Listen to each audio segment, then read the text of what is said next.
നേർവീഥി നേർവീഥി നേർവീഥി. Evangelist Kunjumon Thottappally ഇപ്പോൾ ദൈവവചനം പങ്കുവയ്ക്കുന്നു. ശ്രദ്ധിച്ചാലും.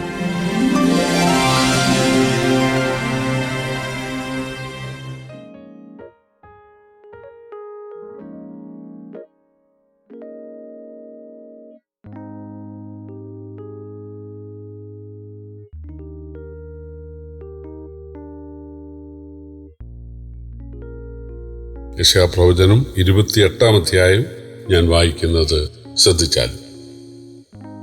എഫ്രൈമിലെ കുടിയാന്മാരുടെ ഡംഭകിരീടത്തിനും വീഞ്ഞു കുടിച്ച് ലഹരി പിടിച്ചവരുടെ ഫലവത്തായ താഴ്വരയിലെ കുന്നുമേൽ വാടിപ്പോകുന്ന പുഷ്പമായ അവന്റെ ഭംഗിയുള്ള അലങ്കാരത്തിനും അയ്യോ കഷ്ടം.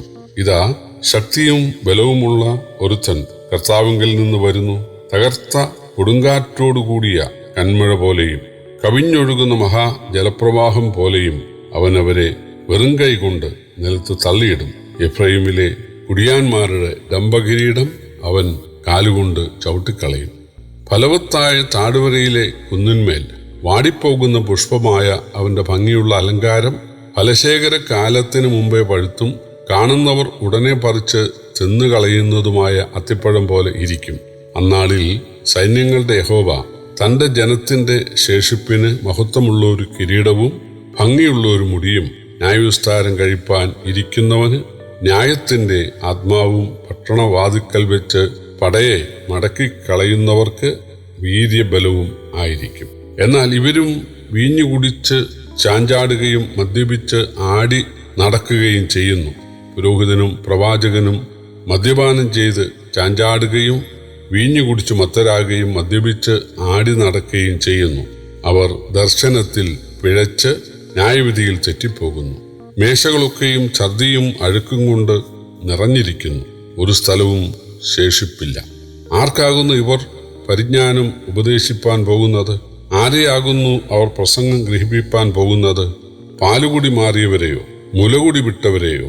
ചട്ടത്തിന്മേൽ ചട്ടം, ചട്ടത്തിന്മേൽ ചട്ടം, സൂത്രത്തിന്മേൽ സൂത്രം, സൂത്രത്തിന്മേൽ സൂത്രം, ഇവിടെ അല്പം അവിടെ അല്പം എന്നവർ പറയുന്നു. അതെ, വിക്കി വിക്കി പറയുന്ന അധരങ്ങളാലും അന്യഭാഷയിലും അവൻ ഈ ജനത്തോട് സംസാരിക്കും.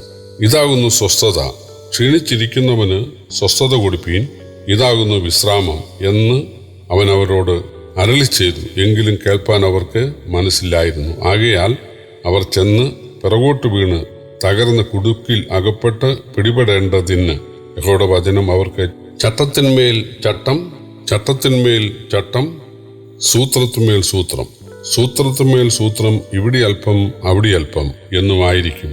അതുകൊണ്ട് യെരൂശലേമിലെ ഈ ജനത്തിന്റെ അധിപതികളായ പരിഹാസികളെ, യഹോവയുടെ വചനം കേൾപ്പീൻ. ഞങ്ങൾ മരണത്തോട് സഖ്യതയും പാതാളത്തോട് ഉടമ്പടിയും ചെയ്തിരിക്കുന്നു.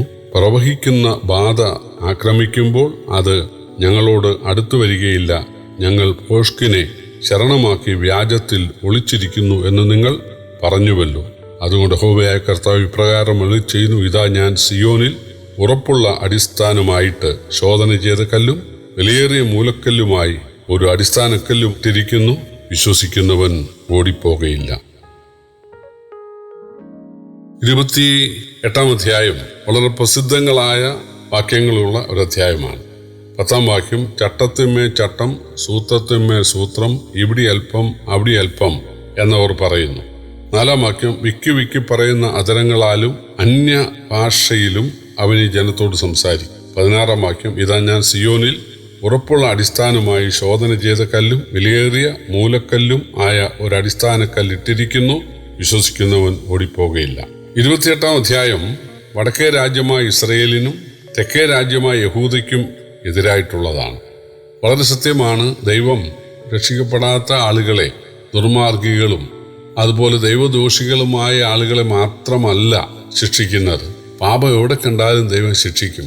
ആരാധനയുള്ള അല്ലെങ്കിൽ പാട്ടും പ്രാർത്ഥനയും ഒക്കെയുള്ള വചന പഠനവും വചന പഠിപ്പിക്കലും ഒക്കെയുള്ള ആളുകളാണെങ്കിൽ പോലും അവർ എത്ര ഉന്നതരാണെങ്കിലും പാപം കണ്ടാൽ ദൈവം അവരെ ശിക്ഷിക്കാതിരിക്കുകയില്ല. കാരണം ദൈവം നീതിമാനാണ്.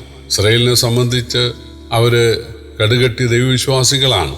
അവർക്ക് കൊടുത്തിട്ടുള്ള 10 കൽപ്പന അവര് ആചരിക്കാൻ പരമാവധി ശ്രമിക്കുന്നവരാണ്.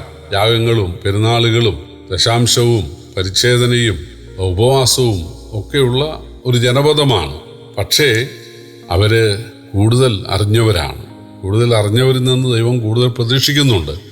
പക്ഷേ അവര് തങ്ങളുടെ അറിവിൽ ചേർത്തുകൊണ്ട് കപടഭക്തിയിൽ യഥാർത്ഥമായ ഭക്തിയേക്കാൾ ആചാരങ്ങൾക്കും പാരമ്പര്യങ്ങൾക്കും ഒക്കെ പ്രാധാന്യം കൊടുത്ത് അവര് പുറമേ വേഷവിധാനം കൊണ്ടുള്ള ആ ഭക്തിയാണ് അവർ കൂടുതൽ സ്നേഹിച്ചിരുന്നത്. അതായിരുന്നു അവരെ ശിക്ഷിക്കാനുള്ള കാരണം. 1-ാം വാക്യത്തിൽ എഫ്രൈം എന്ന് പറയുന്നത് വടക്കേ രാജ്യമായ ഇസ്രയേലിനെ കുറിച്ചാണ്. 14-ാം വാക്യത്തിൽ യെരുശലേം എന്നത് തെക്കേ രാജ്യമായ യഹൂദയെ കുറിച്ചാണ്. 1-ാം വാക്യപ്രകാരം തങ്ങളുടെ കാർഷിക സമൃദ്ധിയിൽ നിഗളിച്ചിരുന്ന ഇസ്രയേലിനെ താഴ്ത്തുവാൻ ദൈവം ഒരു ശക്തിയുള്ള രാജ്യത്തെ, വലിയ ഇരമ്പലോട് കൂടിയുള്ള ഒരു രാജ്യത്തെ വരുത്തുമെന്നാണ് 2-ാം വാക്യം നാം വായിച്ചത്. പ്രവാചകരും പുരോഹിതരുമുള്ള യഹൂദ, തെക്കേ രാജ്യമായ യഹൂദ വീഞ്ഞു കുടിച്ച് ചാഞ്ചാടിയിരിക്കുന്നതിനാൽ അവരും ആക്രമണത്തിന് ഇരയാകും എന്നാണ്. അത് ആ പ്രവചനം നിറവേറി വടക്കേ രാജ്യമായ ഇസ്രയേലിനെ അശൂര് വന്ന് അടിമകളാക്കി. തെക്കേ രാജ്യമായ യഹൂദ അത് കണ്ട് പഠിച്ചില്ല. അവരെ ബാബേൽ വന്നിട്ട് അടിമകളാക്കി 70 വർഷം അവരെ അവിടെ കൊണ്ടുപോയി പീഡിപ്പിക്കുവാൻ ഇടയായി തീർന്നു. പുതിയ നിയമത്തിൽ നമ്മൾ കൊരിന്ത്യ ലേഖനത്തിലൊക്കെ വായിക്കുന്നുണ്ട്, കർത്താവ് ഏൽപ്പിച്ചു തന്ന സ്നാനവും അതോട് ചേർന്നുള്ള തിരുവത്താഴവും ഒക്കെ അതിന് കൊടുക്കേണ്ട ഭക്തിയും ഗൗരവവും കൊടുക്കാതെ അതിൻ്റെ ഉദ്ദേശ ലക്ഷ്യം മനസ്സിലാക്കി വെറും ചടങ്ങായിട്ട് ചെയ്ത ആളുകളെ ദൈവം ശിക്ഷിക്കുന്ന കാര്യം 1 കൊരിന്ത്യർ 11-ാം അധ്യായത്തിലുണ്ട്. നാം വായിക്കുന്ന ഇത് ഹേതുവായി നിങ്ങളിൽ പലരും ബലഹീനരും രോഗികളുമാകുന്നു, അനേകർ നിദ്ര കൊള്ളുന്നു എന്നാണ്. അപ്പോൾ ദൈവം ചടങ്ങിൽ ഇഷ്ടപ്പെടുന്നയാളല്ല. സ്നാനം എന്ന് പറയുന്നത് അത് തികച്ചും ഭയഭക്തിയോടെ ചെയ്യേണ്ട ഒരു ഉടമ്പടിയാണ്. പിതാവിൻ്റെയും പുത്രൻ്റെയും പരിശുദ്ധാത്മാവിൻ്റെ നാമത്തിൽ ചെയ്യേണ്ട ഒരു ഉടമ്പടിയാണ്. പിതാവ് എന്നെ സ്നേഹിച്ചു, പുത്രൻ എൻ്റെ ശിക്ഷയേറ്റ് കുരിശിൽ മരിച്ചു, പരിശുദ്ധാത്മാവ് ഈ കാര്യം എന്നെ അറിയിച്ചു, അതുകൊണ്ട് ഞാൻ പിതാവിനെയും പുത്രനെയും പരിശുദ്ധാത്മാവിനെയും സ്നേഹിക്കും. പിതാവിനെയും പുത്രനെയും തള്ളിപ്പറയാതെ, പുത്രനെയും പരിശുദ്ധാത്മാവിനെയും തള്ളിപ്പറയാതെ മരണം വരെ ഞാൻ ജീവിക്കും. പിതാവിനോടും പുത്രനോടും പരിശുദ്ധാത്മാവിനോടും ചെയ്യുന്ന സത്യപ്രതിജ്ഞയാണ് സ്നാനം. അപ്പോൾ ദൈവനാമത്തിൽ ചെയ്യുന്ന ആ കാര്യം പാലിക്കാൻ സ്നാനപ്പെടുന്നയാൾക്കാണ് ബാധ്യത. എൻ്റെ നാമം വൃഥാ എടുക്കരുതെന്നാണ്. കർത്താവിനെ ദൈവത്തെ ഞാൻ സ്നേഹിച്ചുകൊണ്ട് മരണം വരെ ജീവിക്കും എന്ന് ഉടമ്പടി ചെയ്തയാളത് പാലിക്കണം. അതുപോലെ തിരുവത്താഴം എന്നുള്ളത് അത് കർത്താവിൻ്റെ മരണത്തെ ഓർക്കാൻ വേണ്ടി മാത്രമല്ല, മറിച്ച് ഒരു സ്ഥലം സഭയിലെ ആളുകൾ, ഞങ്ങളൊരു കുടുംബമാണ്, ഞങ്ങൾ ഒരു ശരീരമാണ്, ഞങ്ങളൊരു നിലവിളക്കാണ്, ഞങ്ങളൊരു ആട്ടുംകൂട്ടമാണ്, ഞങ്ങൾ ഒരപ്പത്തിൻ്റെ അംശികളാണ്, ഞങ്ങൾക്ക് തമ്മിൽ യാതൊരു ഭാരവും ആരും തമ്മിലൊരു പിണക്കവും ഇല്ല, ഞങ്ങളെല്ലാം ദൈവത്താൽ ക്ഷമ ലഭിച്ചവരാണ്, ഞങ്ങൾക്ക് പ്രശംസിക്കാൻ ഒന്നുമില്ല, ഞങ്ങളെല്ലാവരും ദൈവത്തിൻ്റെ ആനുകൂല്യം കൃപ മാത്രം കൊണ്ട് ജീവിക്കുന്നവരാണ്, അതുകൊണ്ട് ഞങ്ങൾ തമ്മിൽ ഒരു സൗന്ദര്യ പിണക്കത്തിൻ്റെ ആവശ്യമില്ല, ഞങ്ങൾ ഒന്നാണ് എന്ന് സമ്മതിച്ചുകൊണ്ട് വേണം തിരുവത്താഴത്തിന് പങ്കെടുക്കാൻ. വൈരാഗ്യമോ പകയോ അല്ലെങ്കിൽ പ്രതികാര ചിന്തയോ ഒക്കെ വെച്ചുകൊണ്ട് തിരുവത്താഴത്തിൽ പങ്കെടുക്കുന്നത് അത് ശിക്ഷയ്ക്ക് കാരണമായി തീരും. ഇസ്രയേലും യഹൂദയും ശിക്ഷിക്കപ്പെടുവാൻ ഇടയായി തീർന്ന കാര്യമാണ് ഈ 28-ാം അധ്യായം വിവരിക്കുന്നത്. 7 മുതൽ 19 വരെയുള്ള വാക്യങ്ങൾ അതാണ് വിശദീകരിക്കുന്നത്. എന്നാൽ ദൈവം അവരെ ധാന്യം മെതിക്കുന്നത് പോലെ കേടുവരാതെ ശ്രദ്ധയോടെ മൃദുവായിട്ടാണ് ശിക്ഷിച്ചിരിക്കുന്നത് എന്നാണ് പറയുന്നത്. അതാണ് 27 മുതൽ 29 വരെയുള്ള വാക്യങ്ങൾ. പിന്നെ അതിൻ്റെ 11-ാം വാക്യത്തിൽ വിക്കി പറയുന്ന അന്യഭാഷയുള്ള ജാതികൾ അവരെ ബദ്ധരാക്കും. അപ്പോൾ ദൈവജനം ദൈവത്തെ വിളിക്കാൻ മാനസാന്തരപ്പെടാൻ ഇടയായി തീരും എന്നാണ്. ഈ വാക്യം കൊരിന്ത്യർക്കെഴുതിയ 1-ാം ലേഖനം 14-ാം അധ്യായത്തിൻ്റെ 21 ഉദ്ധരിച്ചിട്ടുണ്ട്.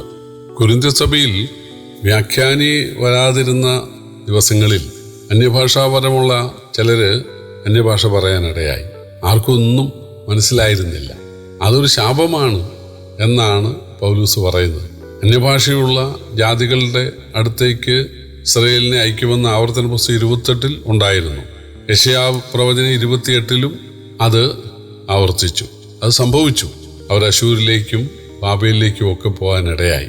ആ ഭാഷ മനസ്സിലാകാത്ത ജനത്തിന് മധ്യേ താമസിക്കുന്നത് ഒരു ശാപമല്ലേ? അപ്പോൾ തീർച്ചയായിട്ടും സഭയിൽ വ്യാഖ്യാനി ഇല്ലാതെ അന്യഭാഷ പറയാൻ ഇടയായാൽ അതൊരു ശാപമാണ്.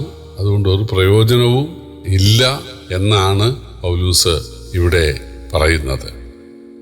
പ്രിയപ്പെട്ടവരെ, അന്യഭാഷയുള്ള ജാതികളുടെ അടുക്കലേക്ക് ഇസ്രയേലിനെ അയച്ചത് അവരെ ശിക്ഷിക്കാനായിരുന്നു. ആ ശിക്ഷ മനസ്സിലാക്കി ഇസ്രയേൽ മാനസാന്തരപ്പെടുവാനും ദൈവത്തിനായി കാത്തിരിക്കാനും ഇടയായി.